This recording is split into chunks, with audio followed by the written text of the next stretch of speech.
Hello and welcome to this last episode of this season of Raising Healthy Mothers. It's also the first day of summer holidays for my son and for me as well. It's actually my first year as a mum of a school child, and I'm really looking forward to it, which I think is quite interesting because I remember this time last year and I was kind of looking ahead to having a summer with both of my children all on my own. And I was kind of dreading it because I was thinking, how am I going to cope with two of them all day, every day for this long? And by the time my son was ready to start school, he was starting reception, I was really relieved and very excited to have that much more space to myself. I couldn't really understand all those mums who were like, oh, I'm going to miss them. Dreading them going back. Um, but now that we're at the end of the school year and looking ahead to these like 6 routine-free weeks, I can understand that because I'm not really a very routine type person. I do struggle to get up and do the same thing every single day. And if I'm honest, I've really missed spending time with him. I've really missed long, relaxed mornings where there's nothing to do. I've missed saying, yes, we can do that, other than hurry up, get your shoes on. um, I mean, I might well come back in 6 weeks' time, completely frazzled and looking forward to school starting again. But, for now, I'm excited. Don't burst my bubble. And I'm also really excited because in exactly 3 weeks, my sister is having another baby. It's her third baby, and I am beyond excited to know that there's going to be a new squish that I can scrunch up to soon. And the best thing is, it's actually her first child since I became a mum myself, which means that for once, I actually know how I can be helpful. I did my best with her first two children, but I didn't have children of my own. I hadn't gone through it myself. And let's be honest, until you've had your own, you have no idea what help people needed. Like, I feel like I was still way too selfish to truly be able to help and be available in the way that she needed me. And this is actually her third C-section, and so I could have been so much more helpful. I mean, she was literally recovering from surgery. So obviously this time around I am helping her, and the main way I'm helping her is to fill her freezer with nourishing, nutritious meals that are actually going to help her heal from surgery. Obviously, in the time since she was last pregnant, I have qualified as a nutritional therapist and I've become a mother and I've specialized in motherhood. So I feel that like this is my moment and I am all here to help her recover. And it actually made me realize that I don't have an episode on recovery and healing after a C-section, which seems quite remiss to me. I do have an episode on recovering from birth, and I suspect a lot of what I will talk about in this episode is pretty similar to that, because ultimately, no matter how your baby comes out, you need to recover well and properly. But obviously, with a C-section, you are not only recovering from the pregnancy and having to look after the baby, but you're also having to recover from the surgery itself, which has its own sort of special recovery process. I think it can sometimes be hard to remember that a C-section is major abdominal surgery. And just like any surgery, you need to take the time to rest and recover fully. I always think it is completely balmy that if someone has a knee operation, you would never expect them to be able to just get up, do their own thing, kind of hop around and just get on with their day. Like it would be completely reasonable for them to need help cooking and cleaning and keeping the house in order, and also to heal, to know that they will need to rest and recover. And yet, a mother, after having surgery to have her baby out, is expected to also look after the baby, to potentially have to establish breastfeeding for the baby, look after herself, and probably look after the house as well. Like, it's completely mad how there is so little support for any mother, but especially a mother who has come out of surgery. Um, so it can be really hard to remember that it is major abdominal surgery and you need to take the time to rest and recover.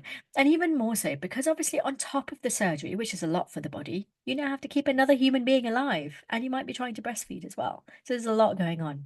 So, in this episode, I'm going to go into detail about all the things I think you need to know from a nutrition point of view that is going to help you with recovery, but also other things as well that are really important to remember, which you probably know about as well, but I think it's worth remembering at this point. The first thing to remember after surgery is to stay hydrated. This is going to help flush out any anesthesia from your system and reduce the risk of constipation.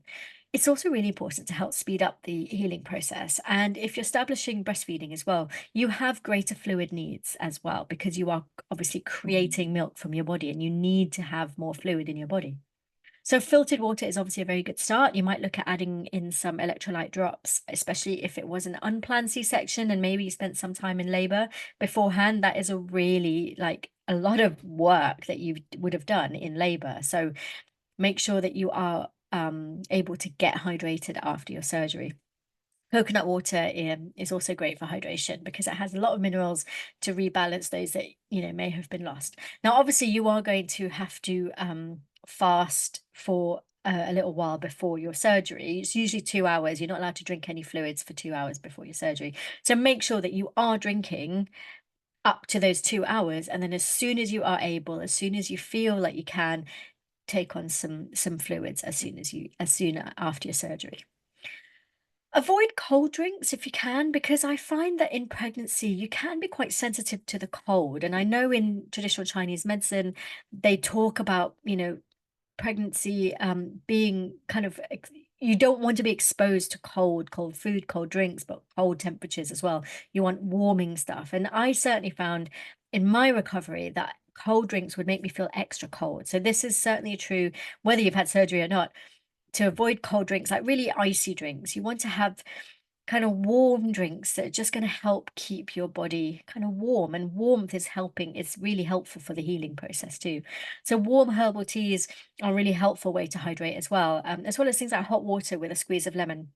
Just kind of gives a bit of flavor to the water, and drinking it warm as well helps to kind of get the digestive system working, get your bowels moving too. Herbal teas that are really helpful in this point and that are safe if you're breastfeeding are nettle tea for iron, echinacea tea for the immune system, and raspberry leaf tea for vascular tonic as well. So those three herbal teas can really help post surgery. After surgery, you will be more prone to constipation. And this is because of the pain medication and the anesthesia that they use. And you might also find it too painful. When you've had your abdomen cut open, it's going to be painful. And so if you need to push when you're on the loo, that's just not going to be what you want to do. So, as I said before, make sure you drink fluids up until you're no longer allowed to. And then, as soon as you can, drink something warm because, again, that warmth helps to stimulate your bowels.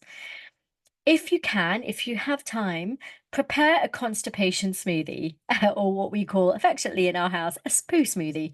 This is something that we actually gave our daughter when we thought she was suffering from constipation. I think it's a really helpful thing to have ready in your freezer to whip up post surgery, either once you're home or if you have to stay in hospital for a few days and you're really struggling, get someone to bring it in already whizzed up. So if you prepare the smoothie, ingredients in a bag in the freezer, and then when you come to actually drink it, whiz it up with some warm water. And you want to use warm water because you don't want to have that kind of icy, slushy smoothie because, as I said, your body prefers that warmth postpartum. So what would you put in a constipation smoothie? You want to include things like prunes, pears, blueberries, flax seeds, spinach, and then whiz it up, obviously, from frozen with warm water. Drinking plenty of fluids is just so important for your bowel movements because it helps to soften the stool and to stimulate your bowels to move. So yeah, and as well as drinking actual fluids from a cup, think about drinking warm soups and bone broths because again, these are high liquid foods, so that is going to help with your hydration too. So when it comes to actual food that is going to help with healing, it might be a little while before you actually feel like eating much after your surgery, especially if you have nausea from the anesthesia. When your appetite returns and when you feel like eating again, focus on really soft and easy to digest food and warm food again, remember. So as a starting point, green juices and green smoothies can help, especially if you add some protein powder to your smoothies. Going to help inject a really good dose of nutrients really quickly, but with very little effort for your body to digest. At this point in this healing phase, we want food that we can digest really easily and quickly. And then when you feel up to more, when your appetite really does come back a lot more for food, think about having soups made from chicken stock and slow cooked stews with bone broths as well. They're the best choices because When you slow cook meat, it really falls apart, it becomes really tender, and again, it makes it much, much easier to digest, which then means that the nutrients in them are going to be more quickly available, allowing them to get to work with building new tissue and healing as fast as possible, which is what you want. Really important to include protein at every meal. Protein is super important for tissue repair, so obviously key post-surgery. So proper portion size of protein looks like a handful of well-cooked meat in a soup or stew, for example, a small tin of salmon or mackerel, 2 to 3 eggs, a small 150-gram pot of Greek yogurt or high-protein kefir. And I always think good quality protein powder is really helpful to have on hand so that you can add it to smoothies. Again, just so that you can get that dose of protein really quickly. And the reason why protein is so important is because protein is the building block of cells, tissues, muscles, and that is exactly what your body is trying to build when you're recovering from surgery.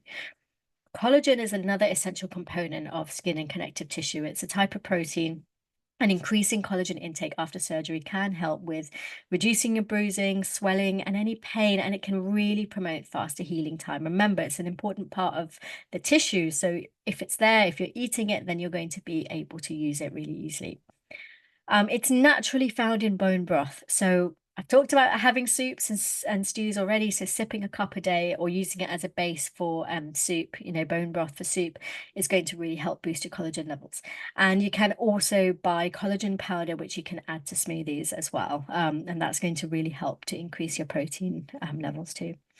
If you feel up to eating fruit, pineapple contains an enzyme called bromelain, which has been found to speed up post-operative recovery because it reduces swelling and discomfort. And it also has anti-inflammatory effects, which is obviously helpful in healing because you will have inflammation going on that your body is going to be trying to heal. It's really important to eat fresh pineapple because bromelain is destroyed in heat. Again, it's a lovely thing to add to a smoothie as well. And I'm going to talk about it in a little bit, but I have created an ebook, a recipe ebook of healing recipes. And one of the recipes in there is a really lovely pineapple smoothie, which again, you can freeze the ingredients for and then get it out as and when you actually want it. Another thing that can really be helpful post-surgery is probiotic food because this can reduce the chance of complications and illness, and it can help rebalance your gut microbiome if for whatever reason you had to be on some antibiotics. So try to include a fermented food every day. So that's things like live yogurt, kefir, sauerkraut, kimchi, or miso soup. Again, with the soup, that's a really lovely healing way to get some probiotic food in. And then the really key nutrients when it comes to wound healing and to help replace lost bloods are vitamin A, vitamin C, zinc, and iron. So making sure that you include foods that are rich in these nutrients is super important. So A is found highest in liver. So if this is something that you enjoy, then please eat it. Liver pate is a really great way to get this in. You can also find it in orange vegetables such as carrots, sweet potatoes, and squash, and then greens such as spinach, spring greens, chard, broccoli, pak choi, and watercress as well. But the liver contains a form of vitamin A that your body just really loves, especially for healing. Vitamin C, another really key nutrient for healing, as you can imagine. It's so important for the immune system. And it's found in black currants, berries, citrus fruit, kiwi fruit, and then vegetables like broccoli, kale, red peppers, and things like that as well. Another really key nutrient to consider here is zinc, which is really high in red meat, seafood, nuts, and seeds. Zinc is really important for wound healing in particular. Pumpkin seeds are a good source of zinc if you're vegetarian, and then egg yolk and natural yogurt, as well as some whole grains, are a good source of zinc. And then finally, iron. So this is the really key one to help with rebuilding your blood. It's best found in red meat and is especially high again in liver. So get that liver pate out if that is something that you like eating. And it can also be found in seeds and nuts, dried apricots, dark green leafy vegetables, and beans if you're vegetarian. Vegetarian sources of iron are not as easy for our body to absorb, so you have to eat quite a lot of them to get it in, and it's best absorbed if you have it with vitamin C as well. So again, making a lovely green smoothie with these darkly green leafy vegetables and then some kind of a source of vitamin C fruit is going to help you hit a lot of these nutrients just in one smoothie. And then beyond food, think about what you can do to heal physically. So you can actually begin massaging your scar and helping with that recovery and nourishing it as well, almost immediately after surgery.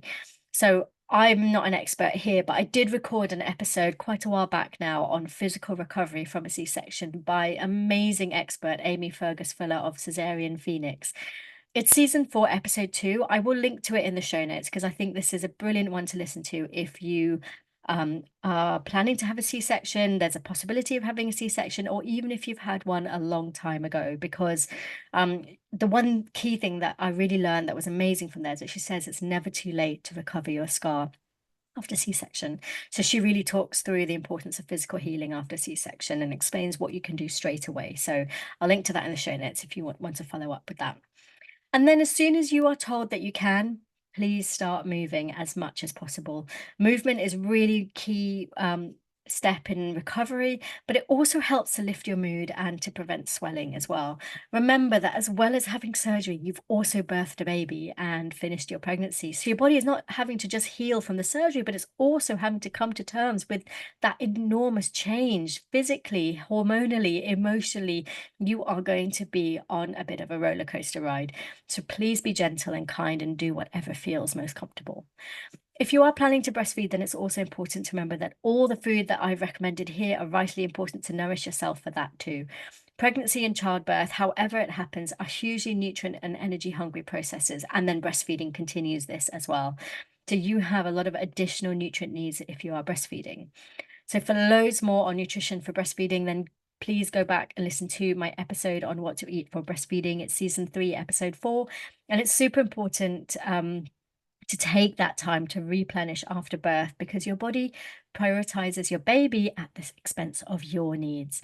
I know how easy it is to get swept up in caring for the tiny baby, and you just completely forget to eat for yourself. And then finally, remember to protect your home space for recovery. Set your boundaries, make it clear who you feel happy to have around you, who is actually going to help your healing process, and who might hinder it. It's really important that you set those boundaries as much as possible. Again, this is something that can be quite uncomfortable and can be quite difficult to do if you're not used to doing it. But remember, it's your time to heal and recover. And if you have any stress or any unwelcome visitors, then that is not going to help at all. It's only for a few weeks. It's only while you get to grips with this new phase of motherhood. So it's not forever. So if you did find this episode really helpful, but maybe you're feeling a little bit overwhelmed on where to start with preparing all of the food that I've talked about, I have created a little recipe ebook for you. It's crammed full of healing recipes for the first few weeks after birth, a lot of which I've either mentioned here or kind of talked about the ingredients of here. And these were going to help you to recover and regain your energy as well. Some of my favorite smoothies, soups, and stews are in there. So you really get your dose of nutrients in that easy to digest forms I've talked about. And I've also included some of my favorite snacks that just happen to be nutritious and they're super delicious as well. Lots of chocolate. I've provided a checklist as well of my top 10 healing foods for recovery. I've included tips on batch cooking as well as ideas on stocking your pantry and how to create emergency pantry meals. There's a lot in there. It's literally everything you need to get through the first few weeks after surgery. And the sooner you get prepared, fill your freezer, fill your pantry as much as possible, the better your recovery is going to be. I'm really proud of this ebook and I hope you find it useful as well. So if you want to get your hands on it, head on over to tashadacruz.com/heal and enter your details and you will be sent a copy. I hope you found that useful. Whether you are recovering from a C-section or really this information is relevant, whatever surgery you might be going through. And again, if you have recently had a baby vaginally as well, these are all really important information for recovery. As I mentioned, this is the last episode in this season of Raising Healthy Mothers. I have absolutely loved all the episodes this season. I've loved the guests I've had, and I cannot wait to come back after summer for loads more useful information and episodes and interviews. See you then.